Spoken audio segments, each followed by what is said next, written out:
And joining us now is Kristen Gibbons Feden, a special prosecutor in the Cosby trials, who is now an NBC News legal analyst. Good morning to you, Kristen. Before we get into the particulars of the legal ruling, just your gut reaction when you found out that the court was vacating those convictions that you had helped to prosecute and Bill Cosby was free within a matter of hours.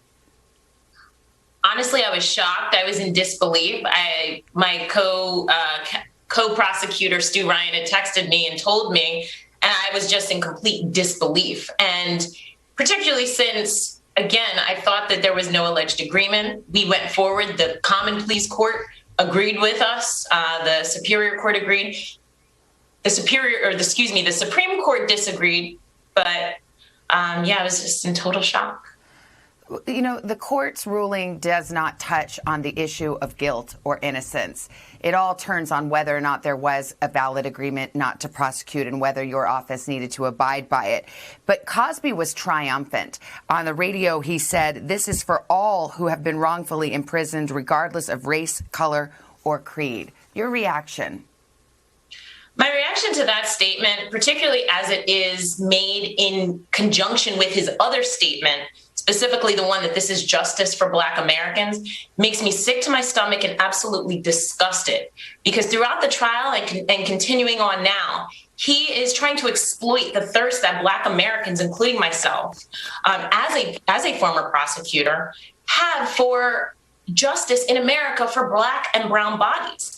The other thing I want to also emphasize is that 3 of the prior act witnesses, Kelly Johnson, Shalon Lasha, and Liesl Luglin, were Black women, Black American women. And so this was not justice for them. And to put himself in the shoes of those wrongfully convicted is just wrong. Yes, the conviction has been overturned, but the merits of the case are still in place. He was found to have sexually assaulted Andrea Considine. Yes, he does not sit before you as a guilty man. He does, however, still sit before you as a sexual predator.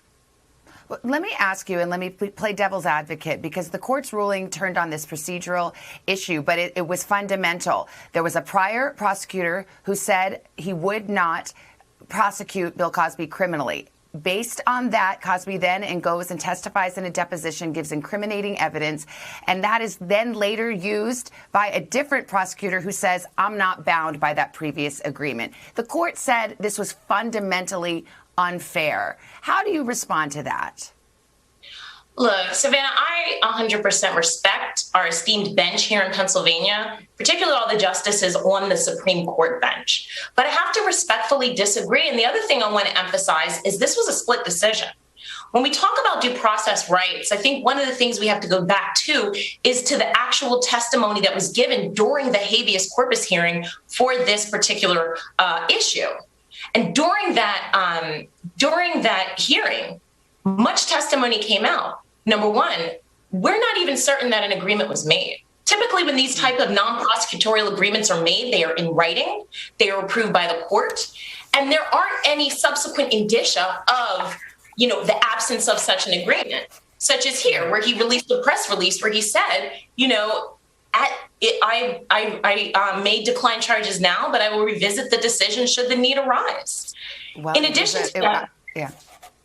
I got to cut you off there because of the other breaking news we have. But Kristen, as you said, this was hotly litigated in the lower courts and a split decision now from the Court of Appeals. But we appreciate you being here this morning. Thank you very much. Kristen Gibbons Feden, who is one of the prosecutors in the case and on NBC News legal analyst. Thank you for your time. Take care. Hey, thanks for watching our YouTube channel. Find your favorite recipes, celebrity interviews, uplifting stories, shop our favorite deals, and so much more with the Today app. Download it now.